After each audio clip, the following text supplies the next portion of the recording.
Bonjour, Wacheni. Welcome to Lakehead University's Acakosuk, the Stars, with guest speaker today, Wilfred Buck. We are happy that you could join us today. My name is Denise Baxter. I'm the Vice Provost of Indigenous Initiatives. Denise Baxter, Indigenous, Makwadodam, Martin Falls, and Donjaba. Lakehead remains committed to the social justice and social responsibility.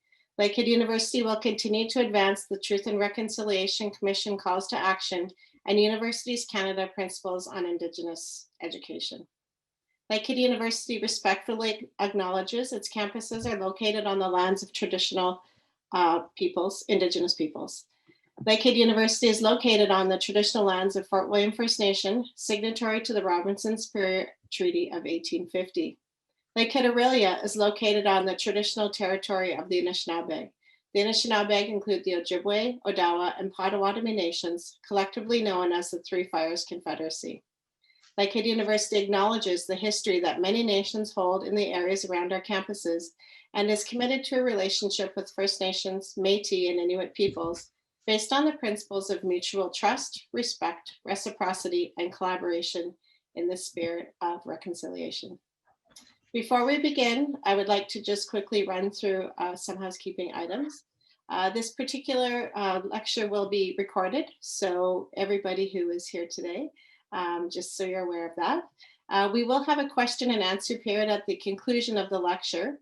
If you have any questions for Mr. Buck, Elder Buck, if you would please put those in the chat pod, and I will make sure we have opportunity at the end of our session to go through those. So it is now my pleasure to introduce Mr. Wilfred Buck from the Opaswayak Cree Nation. Wilfred has taught math, science, and Indigenous issues and cultural awareness to classes in middle and high school levels, as well as speaking at numerous universities. He has also taught the first-year astronomy class for the University of Brandon. He is a husband, father, an educator, astronomer, author, artisan, and an all-around good guy. I have had the opportunity to meet and share. He has, not I have, but I have had some. Mr. Buck has had the opportunity to meet and share with Indigenous people from all over the world. And the thing that has made an impact on his thought processes is the understanding that all people have deep concepts of intellectual thought, capacity of intellectual discourse, unbounding common sense, and a shared belief that the Akak, or the spirit, guides our interactions with everything. Please join me in welcoming Mr. Wilfred Buck. Welcome. Oh, that's it. Greetings, my relatives. As was already mentioned, Wilfred Buck nit sinigasan paskag ninote. Maskulin tuutem, ego maigan tuutem, pinesha wakin tuutem, ego mixun tuutem. Inenio paskag inenio nina nitmagin unkaskiten. Oh, my relatives, I am honored to be allowed to take time out of your busy day, busy lives, and to share some of the knowledge that has been passed on to me. And one of the things I like to start with is just to make everybody aware that, like was mentioned in the introduction, every culture in the space of the earth had a capacity for intellectual thought, capacity for understanding, a depth of knowledge that precedes anything else that they ever encountered. And so prior to the coming of the Europeans, there were fully functioning operating systems here throughout the Americas, North America, Central America, and South America. Fully functioning systems with all the logistics that were needed to have a nation in operation. And we weren't just running around in the bush trying to survive. That was far from how we lived our lives. Though you'd get that impression if you went to a university and listened to some of the anthropologists and Native Studies courses that we were saved by the Europeans. But anyways, so make that aware, and also just to have people aware that every culture on the face of the earth had a connection to that sky. Every culture, no matter where you were on this earth, every culture looked up at night at the sky. It wasn't only Romans and Greeks that decided to go at night and look up at the sky. Every culture did so. It's just that Roman and Greeks were the lucky ones who got put into the school curriculum. But everybody understood about the sky. It's just that everybody else wasn't asked about their understandings or their thought processes. So with that, we're going to talk about my people's understanding about Acakosuk. Acakosuk are the stars. Nice clear night, especially in the wintertime. And you don't have no trees blocking your vantage point, your view. They say you can see anywhere from 2,000 to 3,000 stars with the naked eye in our half of the Milky Way galaxy. Because we live on a big globe, a big round ball, the half of our globe, the northern hemisphere, is exposed to our part of the Milky Way system. In the southern hemisphere, they see a totally different sky, and they see the other half of the Milky Way system. And they, of course, they have their own connections and their own understanding. Oh, here's my my coffee cup, my raised coffee cup here. And so we begin with that. So prior to the coming of the Europeans, indigenous cultures all over the face of the world lived under the sky 24/7. And being that the case, every indigenous culture that lived under that sky 24/7 became very intimate with that sky. They started recognizing all the patterns in the sky. They started recognizing the various paths that various lights went across the sky. They saw the patterns in the sun. They saw the pattern in the moon. They saw the patterns in the planets. They saw the patterns in the stars. They saw the Milky Way. They saw the Northern Lights. They saw all these things, and they studied them. One of the things I was told is that, again, prior to the first contact with the Europeans, communities had people that dedicated their lives to understanding about the sky, about the stars, and to recognizing the patterns and what patterns connected to the environment, what patterns connected to the weather, what patterns connected to the various seasonal changes that happened, and what patterns connected to the moon and all the moon cycles and all the full moons. So all these things, there were dedicated people that did that. And through the historical trauma that happened to our people with the first contact and the ensuing wars and diseases that followed, that one of the elders told me that we lost up to 85% of our knowledge base. So that knowledge base we had prior to the Europeans, we lost 85% of that knowledge base. So now we begin to look for that knowledge and reclaim that knowledge. So we start at about a 15% knowledge base. And we piece together a lot of these stories, a lot of this knowledge. And usually that's done through traveling, through talking to people, through sharing. But a lot of it is done through dreaming, through fasting, through vision quest, through sun dancing, through shaking tent, through a sweat lodge, through all these ceremonies. And because we're told the methodologies our people used in order to gain that knowledge was exactly those things. It was a totally different methodological system than Europeans used in their scientific process. And the central focus around our methodology is Hatsak, which is spirit. Spirit is the basic understanding of all the people. All indigenous people understand about spirit. They accept spirit. They understand that they know very little about spirit. One of the things that elders always say is when they start something, they say, nitamagian to them. I am pitiful, my relatives.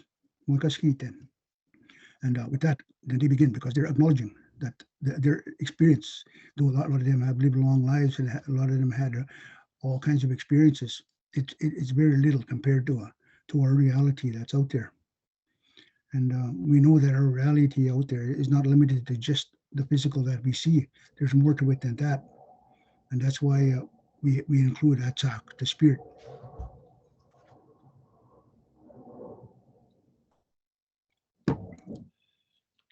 So when we go outside at night, for my people, we look at the sky, and those lights we see up there, we call them Acakosuk. Acakosuk, the stars.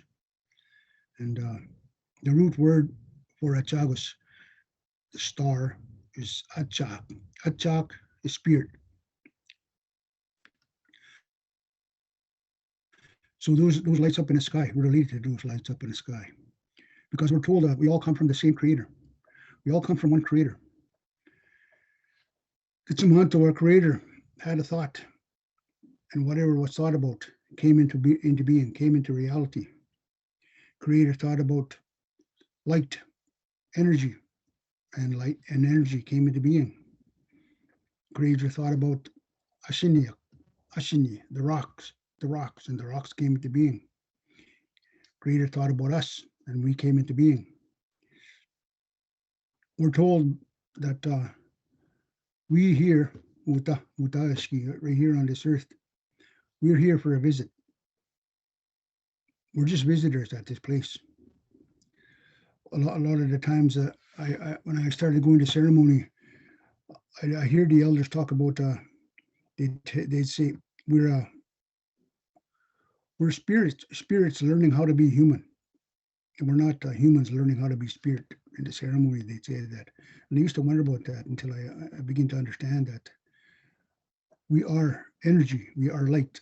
In the Cree language, there's a word that describes that energy and that light, and it is related to what we say about the day. When it's daylight out there, Gisikau, we say Gisikau. And then there was this word that was taught to me. It goes Kishikuogak. Kishikuogak, of course, the root word is Kishikawa. Kishikuogak refers to being of light, being of energy. And that's what we are initially. We are beings of light, being of energy, because we are a thought of creator. And that thought of creator is pure energy. And so inside of us, there's that spirit, that energy, Atsak.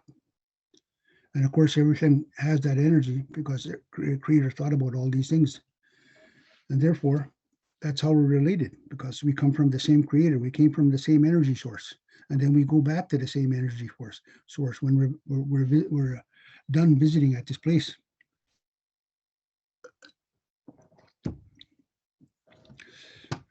And so they talk about that. They talk about going back home. So when they're saying going back home, what they're talking about is they're going back to your reality that you knew prior to coming to this place for a visit.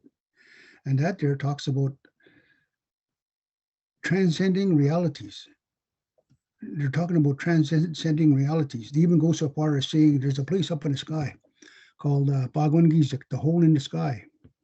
And this particular hole in the sky, in this part of our reality, which is called the Milky Way, this one particular hole in the sky, we can see in the sky, and we identify it in Roman Greek mythology as the Pleiades, the seven sisters. But for our people, we call it Bagwan Gizik, the hole in the sky. So when they're referring to the hole in the sky, what they're referring to is a spatial anomaly, a wormhole. What they're referring to is an alternate reality. And we understand that there are alternate realities out there, because it's not hard to understand that, because when you think about Kitsumanto, our creator, our limited experience of what reality is, there's so much that we don't know. But there's one thing that we assume to be true, and we don't question it, is that Kitsumanto, our creator, is never ending. So the part, there's that energy source that's inside of us, and that's inside of everything that creator created, is never ending. And that's Atsak, that spirit, that being of light, being of energy. Therefore, creator can never die. Therefore, these spirits that are inside of us can never die. We just continue our existence in a different way, in a different place, in a different time, in a different space. And when they say that, what they're referring to here is some concepts in science that theorists talk about. And one of the things is the changing in the form of matter. and changing in the form of energy. So they're talking about the states of matter. They're talking about particle theory. They're talking about thermodynamics. They're talking about quantum theory. They're relating all these things when they tell us a story, but they don't sit down and tell you, okay, this is what I'm going to tell you. Our elders sit down, they tell you a story, and from these stories, you have to understand. You have to start delving into that knowledge base, and you have to understand what it is they're talking about. Because they're not going to sit you down and say, okay, sit down here and look up at that star right there, and this is what that star is called, and this is what it's all about. They just tell you a story, and then from that story, you got to pull out the information and connect the dots. Part of the process of learning.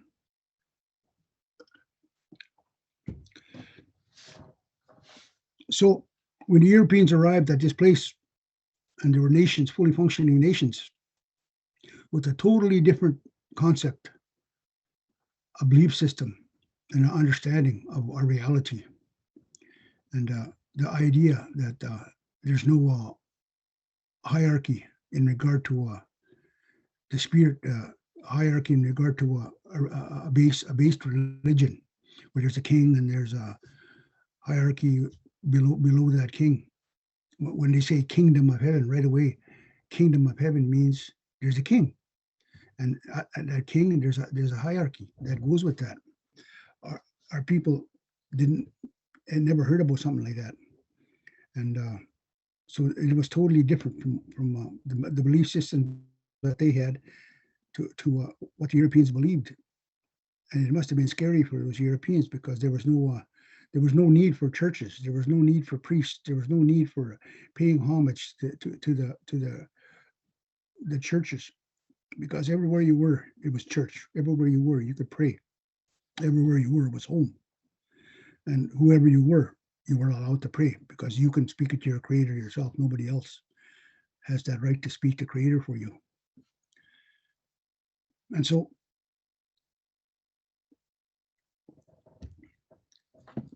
that was the two worlds colliding.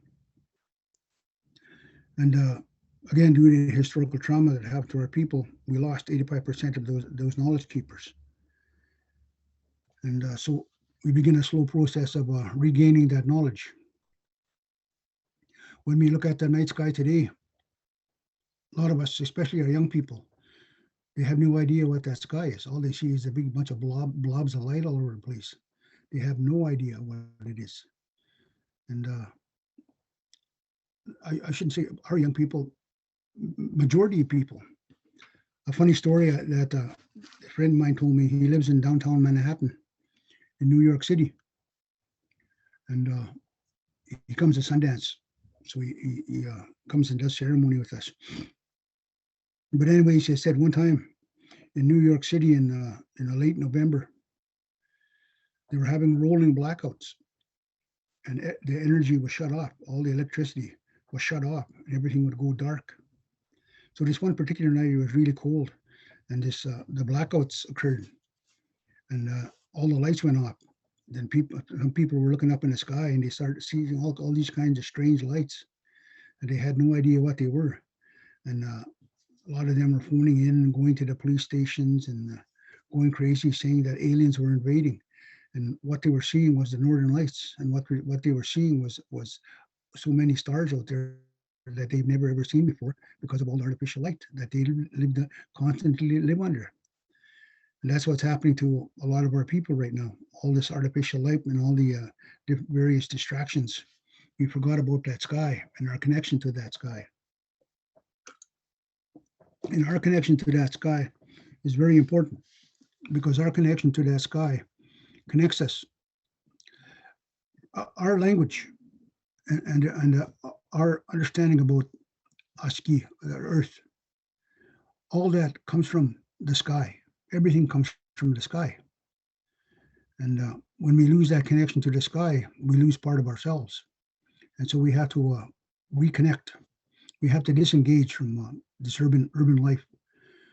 I remember the elders telling us back in 1975, 73, 74, 75, telling us that we have to fast. At least once a year, you got to fast. You got to disconnect yourself from everything around you. Disconnect yourself, get away from the cities, disconnect from the TVs, from all the things that distract you. and go sit on the land and pray and cry and sleep and dream and sweat and smoke your pipes. For 4 days and 4 nights, you do this, and you will be reconnected. You will be recharged. Your spirit will be recharged. And when you do that, a lot of times, nighttime, you'll go outside and you see the awesome sky. And when you see that awesome sky, you realize that you're part of a great, big, huge reality out there. And then you start asking questions about, well, what might people think about these stars? And for some of us, we were meant to learn about these things. And I've been given the honor to be allowed to learn about the stars. And it's been put in my place knowledge that was given to me by various elders, various ceremonies, various dreams, various travels, all these things to see what the connections between the sky and the earth, and our ceremony and the earth, and the Skriwak, the woman, and the earth and the sky, and all these connections are the same. One of the main functions when the Europeans came here, one of the things they said, people come to call North America Turtle Island. And there's various stories about why they call Turtle Island Turtle Island. And one of them is that it's North America is sort of shaped like a turtle, the outline of a turtle. That's one explanation. The one that I like and that makes sense to me is the one that I was told about Tipiskawi Pisum, the night sun. The night sun is the moon. So Tipiskawi Pisum, the moon. Since our people lived under that sky 24/7, in the night sky, they noticed that moon. And as they watched that moon, they saw the various patterns that it made across the sky and the various phases it showed to the people. And they recognized that these things repeated themselves over and over again. And they realized that the seasons repeated themselves, the various weather patterns and the plant patterns and the animal patterns, the water patterns, all these patterns repeated themselves after a certain point. And that came to known as a cycle. So we had a 13 moon cycle, 13 full moons in one complete cycle. So prior to the coming of the Europeans, the majority of First Nations went by a lunar cycle, a lunar calendar, with 13 full moons, and each full moon was surrounded but was separated by 28 days. 28 days from one full moon to the next, and the next full moon would take over. And each of these moons had a name, and that moon depended on what was happening in the environment, what was happening with the plants, what was happening with the animals, what was happening with the weather. All of these played influence to what that moon would be called. And so when the Europeans came, they noticed that they were talking about the moons. And one thing that they noticed was that there were turtles were held. Turtles, Maginayak, were held in high esteem because. And I can say this about a snapping turtle and a painted turtle, because those are the only ones that I know of personally, and they're the only shells that I've actually physically held and counted the various spacings on the shell. I don't know about a tortoise. I don't know about a sea turtle. Maybe they have the same amount of spaces on their backs, but on their shell. But I know that for a painted turtle and a snapping turtle, if you look at that shell, on the outer edge of that shell of the turtle, there are small sections. There's 28 small sections on the outer edge of that shell of the turtle. And on the inner shell, there's 13 larger sections. And that just coincides with what our people believed about that moon, the cycles of the moon, when they saw those moons and how the cycle repeated itself after 13 full moons. So they recognized that connection to turtle. And so that turtle was pretty much our living calendar because it represented the belief system of the lunar cycle. And that's made a lot of sense when I heard that. And that's one of the reasons why I call this place Turtle Island, was because of their belief in the turtle and those 13 moons.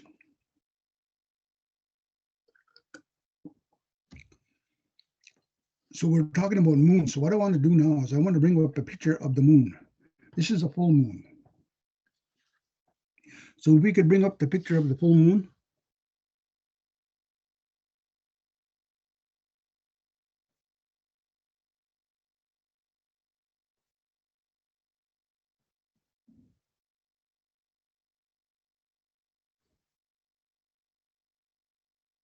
Hello, is somebody out there? I'm trying. There we go. Yeah, here we go. Anna got it. Okay, great.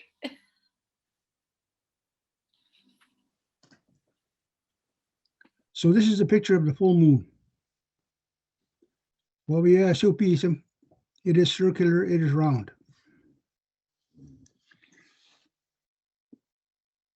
So if you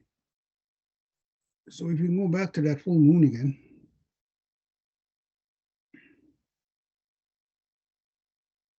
Right there.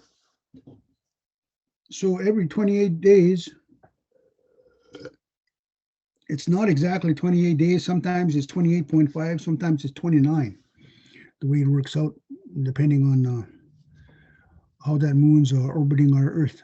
But anyways, every culture in the face of the earth looked at that moon. Didn't matter whether you were in the northern hemisphere or southern hemisphere. So that means every culture in the face of the earth, didn't matter who you were, had stories about that moon because it's very obvious up in the sky. And those connections and the power, the influence that the moon has in our lives, especially those that live by the water, by the oceans, especially. So Tipiskawe Pisum, Wawi Yasu Pisum, the full moon, it is circular, it is round. For my people, there's all kinds of stories about the moon. I heard about 3 of them so far, connections to the moon. And these stories talk about some of our roles and some of the behaviors, some of our social norms, I guess you would call them. One of them is about a little boy standing on a moon. We call him Tagapis. Tagapis is standing on a moon with 2 pills of water. So if you look at that picture, Tagapis is standing, he looks like he's laying across the moon there. But I have another picture that I can show you the outline of Tagapis. So if we could switch that picture, there's Tagapis. The moon is tilted there, so you can see Tagapis better. So Tagapis is outlined there. He's standing on the moon with 2 pills of water. And from the story that I heard about Tagapis, Tagapis is a contraction of the phrase Acakosuk. Acakosuk means little spirit. So that's Tagapis, that's his name, little spirit. And that little spirit represents a reminder to us of how people should be treated. People less fortunate than ourselves,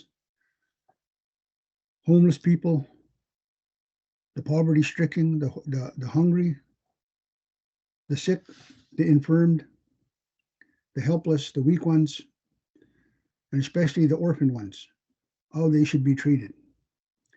And we're told that Tagapis was a little boy, and one hard winter, his family was out in their family camp, and something had happened, and some of them got sick. And so Tagapis and his remaining relatives decided to leave that camp and try to go connect to a larger camp where there was more help available. So they set out in a big storm. And we're told that storm went on for days and days, and the family members that were with Chagapis, one after another, got really sick, deathly sick, and they passed away. And pretty soon it was only Chagapis that was left. And it just so happened that that storm lifted just as Chagapis was by himself, and he was staggering along, and he was found by some travelers, and they took Chagapis to the main camp, and there they fed him, they clothed him, they kept him warm, and they knew that he couldn't look after himself, so there needed to be somebody to watch over him. So they'd asked if anybody in the camp would be willing to take in Chagapis. And there was a family that wanted to do this. And so they took Chagapis. And then again, as the winter drew on, the family went out to their own family camp and left everybody. So once they got away from everybody else, they started treating Chagapis really differently. They started treating him really bad. They made him do all kinds of work at all times of the day. Doesn't matter if he was tired, if he was cold, if he was hungry. He was sent out to do all the work that nobody else wanted to do. And they built a little raggedy old tent for him to live, and they give him raggedy old clothes. So he was living there, and he was sent to do all this work nobody wants to do. So during one particular stormy night, he was sent to go out to the lake and chop a hole in the ice and get water. So he had two hide buckets, and he went out and he chopped a hole in the ice, and he was getting water. And as he was doing so, the storm blew over, and it became clear, and there was a full moon hanging in the sky. And Chagapis had his 2 pails of water, and he's standing by the water hole, and he's looking up at the moon, and he's crying, and he's telling Grandmother Moon that how cold he was, how scared he was, how lonely he was, how unloved he was, how hungry he was, how hurt he was, how lost he was. He was just pouring his heart out to Grandmother Moon. And she was touched by this, and she was very moved. She was so moved that she decided to take Chagapis away from his predicament. And so she took Chagapis to live up with her, up on the moon. So that's where Chagapis is now. He's standing on the moon with 2 pails of water. So in this depiction, I've outlined the Sea of Tranquility, the Sea of Serenity, and where you can see Chagapis' head and his body. On either side of him, he has the 2 pails. And so he's put up there to remind us, again, of how we should be treating those less fortunate ourselves, those especially like travelers coming into your home, how they should be fed right away, how should they be warmed and welcomed and included in whatever was going on. And I can speak for this from a personal experience, because I noticed when I was a young child and a young adult growing up, I never had go to my grandparents. And us kids were always at our grandparents. There must have been, maybe 15, 60 months at our grannies and grandpas all the time. And whenever somebody would come and visit, right away, they were taken in, they were sat down, they were given up blankets if they were cold, they were fed, and they were given warm stuff to drink, and they were included in what was going on right at the house right there. And so this is part of the teaching of Chagapis. And so back in July 19th, 1969, there was a message. There was a message that came down from the moon. And the message said, Houston, this is Tranquility Base. The Eagle has landed. And that's the astronauts that landed on the moon. And the place they landed was right on Chagapis, right on in the Sea of Tranquility, the body of Chagapis. They landed right there, right on top of Chagapis. They landed, and they landed safely. And for a lot of the elders that saw that, they laughed and they smiled, because they knew that Chagapis was still doing his job. He was welcoming those travelers, those lonely humans so far away from home. So we thought I'd add that as it was pretty cool. Chagapis up in the sky, welcoming the travelers. And so we're going to switch to the next picture just to give you a moon map and a rough idea of what where you can look for these things in the sky. So I got this from NASA. This picture. No, missed one. There it is. There's a moon map. So you can see Sea of Serenity is the head of Acakosuk. The Sea of Tranquility is the body of Acakosuk. The Sea of Crises is one pale on his left-hand side, and the Sea of Nectar is another pale on his other right-hand side. And the Sea of Fertility is the lower half of his body. So there's Acakosuk standing in the sky, and you'll see him in the full moon. And the thing about that is that when you see something in the sky, and you're not familiar with that sky or that image in the sky, you look at it, and then but soon as somebody points something out to you, you can never unsee it. You can never unsee it again. So next time you look on that moon, you'll see Acakosuk standing there. Acakosuk standing there, and for me that it hinders my enjoyment sometimes, because I like watching space movies or horror shows like that. And but when they show pictures of the moon, I always look for Acakosuk. And if Acakosuk is not there, then I lose interest in the story, because whoever was doing that story didn't bother to do the research about the moon and show the true depiction of what the moon looks like. But anyways, that's the story of Acakosuk, little spirit. We have a little more time, and I want to show you the last picture. And this is a picture of our northern hemisphere sky.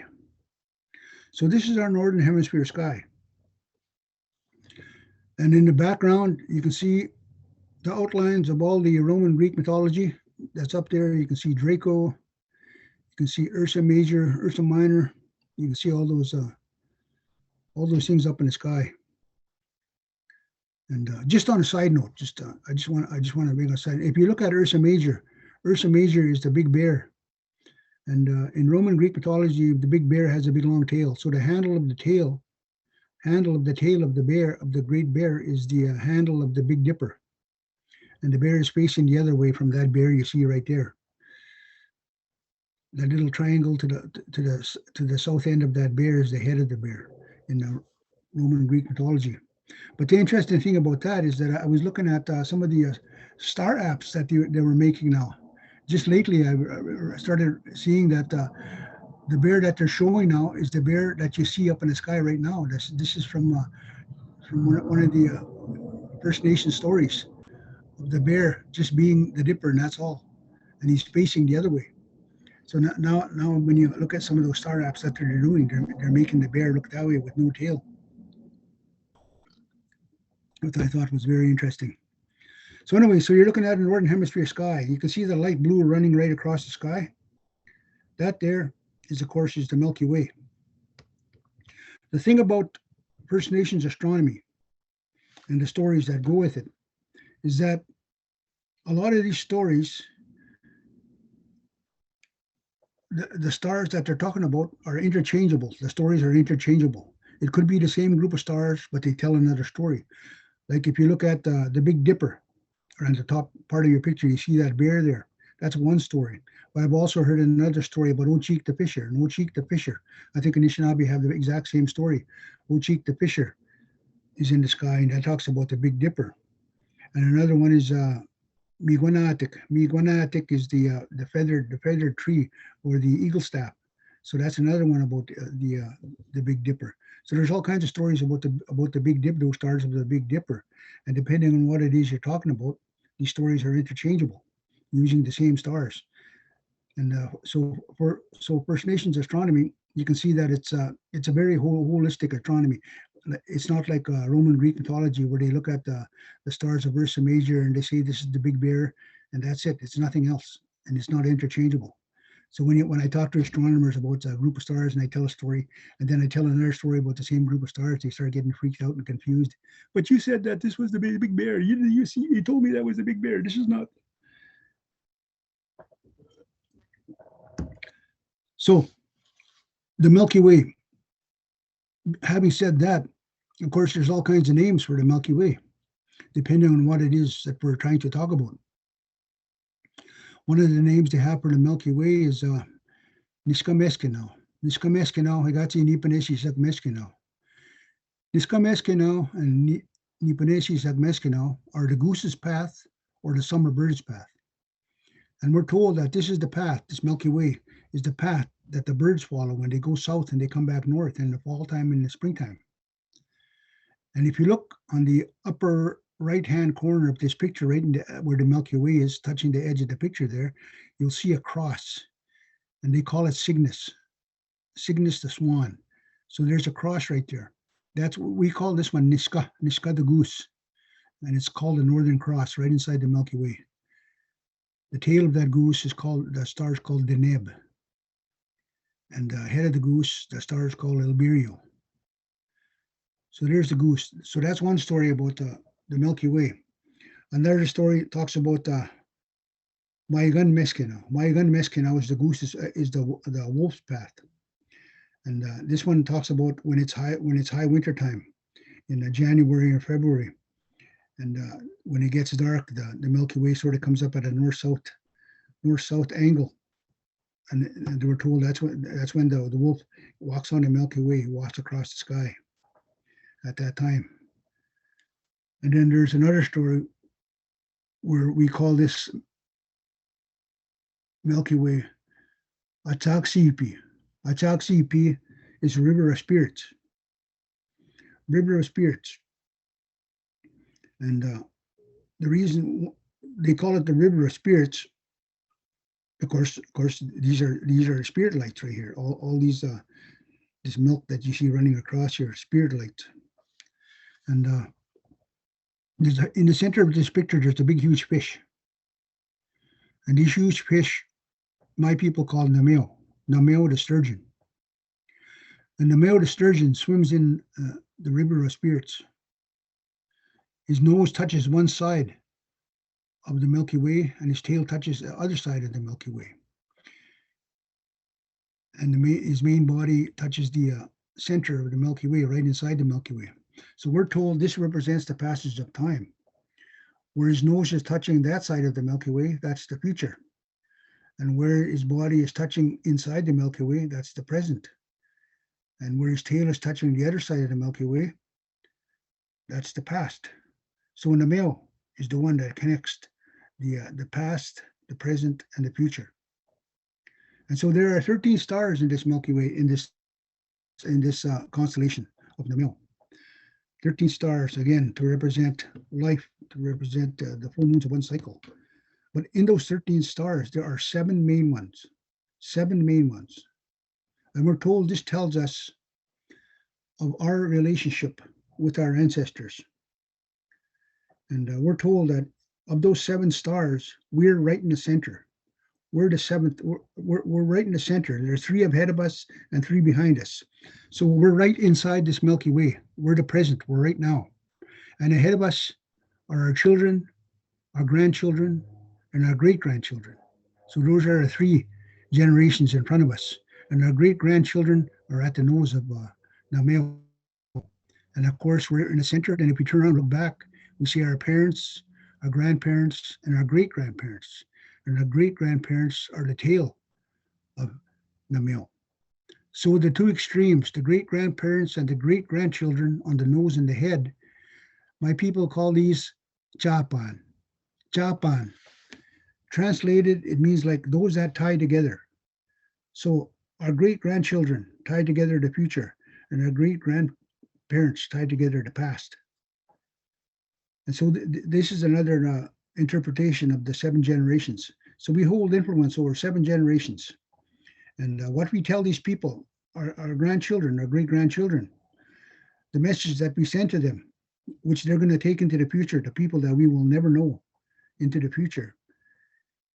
If we want those people in the future to be strong, to be wise, to be kind, to be understanding, to be smart, to be humble, then the message that we give these ones in front of us should be exactly that. So they can take that into the future with them. Because what we say now is what was given by our Chapan in the past. So the message that we're sending now was given to us 3 generations ago, and we're sending it to the future now. So that's one of the teachings of the Milky Way, of the male.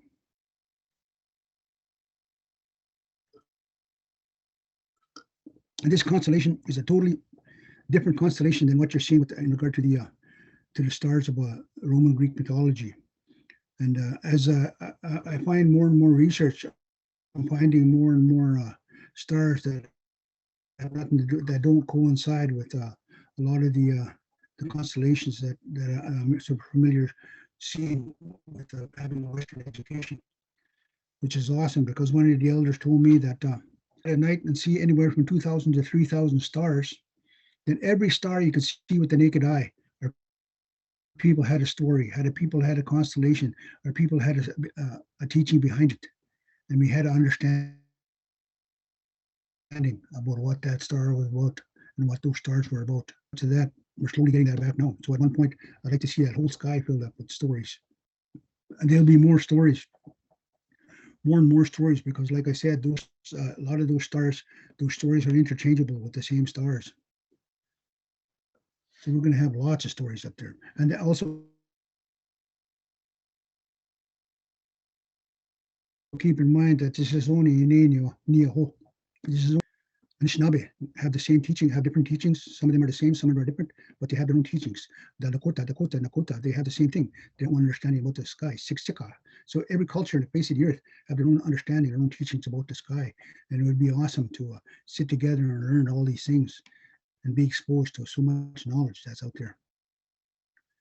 So with that, I'm going to stop it there, and then I'm going to turn it over for questions and answers. And if I can answer some of the questions, and if I can't, I'll ask Denise to answer them for us.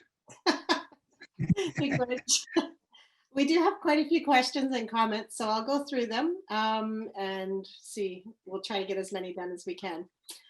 Lynn Gale just said, "This is so wonderful. Miigwech for this teaching, Elder Buck." An anonymous attendee, Wache, hello. I was wondering where I can begin learning traditional knowledge about the sky and stars beyond this seminar. Are there? You had mentioned Carl Gabaway earlier. Carl Gabaway, yeah. Knowledgeable person. Yep. Isaac Murdoch, Anishinaabe Stars. Carl Gabaway, Anishinaabe Stars. Annette S. Lee, she's Dakota.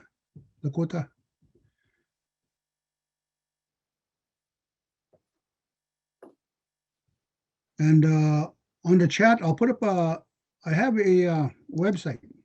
Oh. And on that website, there's some stories that are recorded that are available for teachers' use in their classrooms. So I'll put up the website now. Rich, thank you. For those who aren't aware, we are actually having Isaac Murdoch join us at Lakehead University. I believe it's the 29th for our spring feast celebration. So you can check that out as well. We also had a question if we would be able to share the slide deck with the entire group of the slides you had. Sure, go ahead. Yeah. Okay, yeah, we'll get Anna to do an email out to the whole group then. So next question. I have your book. I'm gonna mess up how we say it here. TP Squeak. That's it. Night Star Stories. Love it. My question is, do you have any stories regarding the Aurora Borealis and Indigenous knowledges? I've run across some of them, yeah, but I haven't recorded any down. I just listened to some of the stories, and I'm in the process right now of rewriting that book, the Piskawiki, and we're doing totally new artwork for it. We're doing a whole bunch of new stories, and it's going to be called Kichikizik, the big sky, or the great sky, and hopefully it's going to be out by beginning of the next school year, September. Oh, wonderful. We have when you spoke about New York losing their lights, I think Toronto Mhm. was going through it that same time because I happened to be there that summer. Uh, Yeah, the New York reflection you shared with the city lights reflecting from the pollution, that it prevents people from looking at the stars. Personally speaking, the blanket of pollution acts like a blanket restricting people's imagination. My question during my unlearning and relearning education journey, I have come to a realization how everything is connected to the land and the stars. That said, I was thinking about the syllabic star chart and the triangle in particular. Is this triangle linked to body, mind, and spirit? well, that could be one interpretation. One of the things you begin to understand as you do research, especially into the language and and the relationships to the culture and the ceremony, is that a lot of these things are interpreted in different ways. And one of the interesting things about one of the star charts that I happened to be shown, and is how we found a thunderbird up in the sky. Hmm. And that triangle, there's a triangle up in the sky, same as that syllabic, and it's the head of Nipinpinesio, which is the summer thunderbird. And it's a large constellation, and it sits right on the Milky Way, right around the area of Scorpio and Sagittarius, right at the heart of the astronomers tell us, right at the heart of our Milky Way galaxy. And we're told that that thunderbird that's sitting there, he's sitting on a nest, and there's eggs in that nest. And we're told, science tells us that the heart of our galaxy, the reason all those stars are at the heart of our galaxy is because there's big black holes there, and that's what's attracting all those stars. So the nest is the clump of stars, and the black holes are the thunderbird eggs. Oh, That I thought was pretty cool. that is. All right, miigwech. This is from Robin Gray. Not so much of a question, but I want to say chimigwech to Wilfred Buck for sharing his knowledge. I'm so happy to attend today and would love to attend another Zoom class on Anishinaabe astrology. Robin Richo. Hello, my name is Robin. I am Cree from Cranberry Portage, Manitoba. I had a dream about looking Hey, up at Pleiades. Can you share more knowledge on the Seven Sisters or a small story of their presence or gifts? again, there's all kinds of stories about the Pleiades. The interesting thing about the Pleiades is that every indigenous culture that I've ever spoken with, and I spoke to quite a few of them from all over the world, they mentioned the Pleiades as a very sacred place. And the thing about the Pleiades is the way they're situated in the sky. People in the northern hemisphere can see them, and at other times of the year, people in the southern hemisphere can see them. And a lot of indigenous peoples look at that and they say that's a very sacred place. That's an origin place. So one of the identifiers that we have for them is the Pagwangisik, the hole in the sky. And another one is the sacred fire.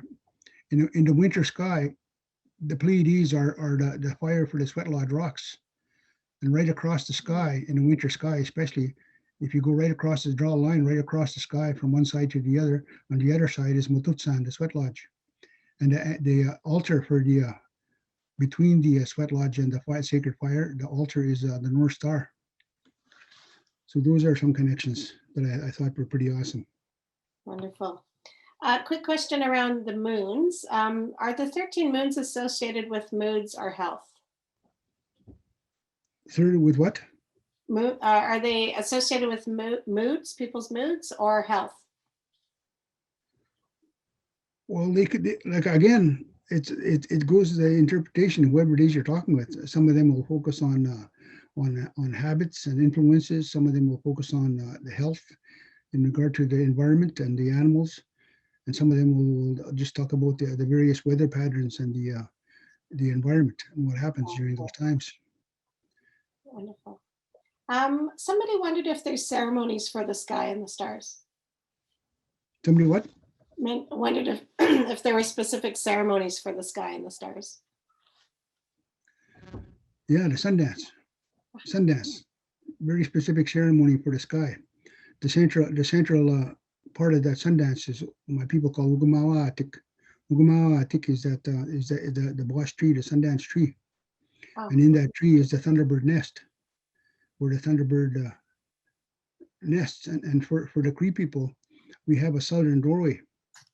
And I had the opportunity to sit with the Sundance chief, and he showed me a place in the northern end of that Sundance Lodge that the sod was carved out into a diamond. And he told me that each point of those diamond, there are sacred beings. And one of the sacred beings is Beneshu. And he was in the north and he looked south.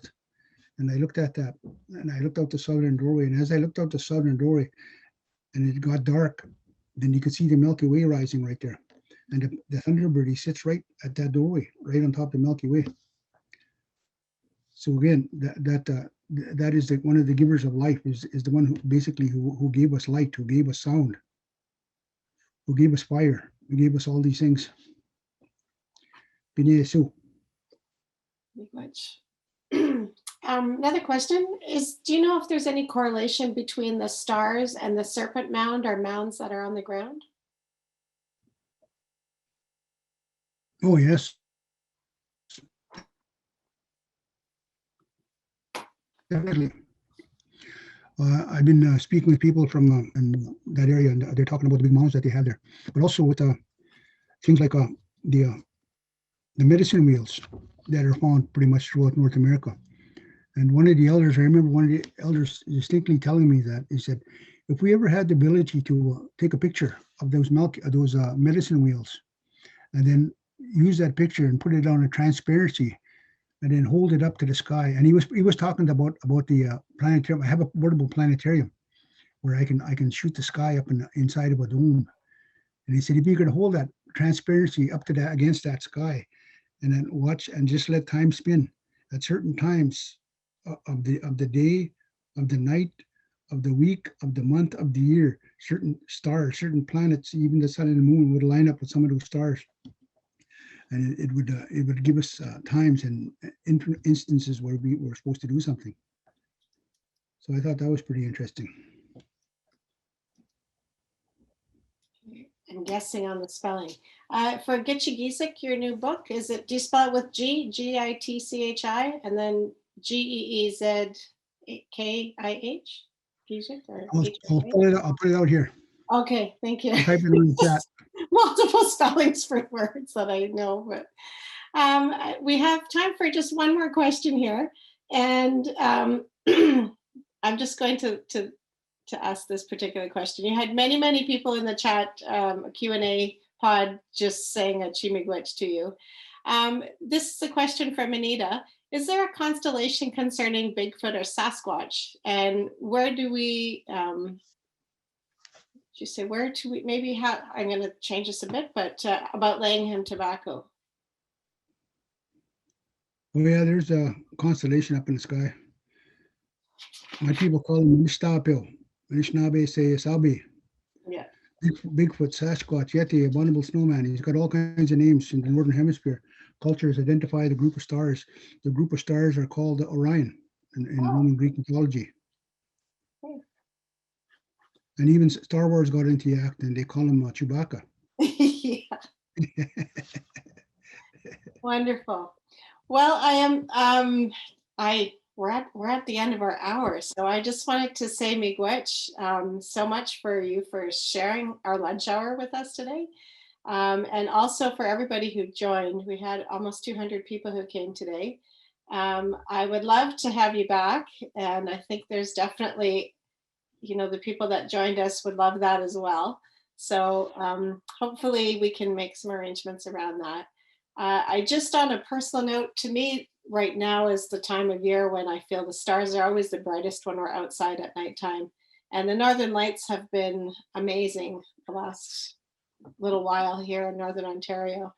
But I just really want to say Chimigwech on behalf of all of us today, and on behalf of the staff and students at Lakehead University for sharing with us, and looking forward to getting the book, but also your new book when it comes out.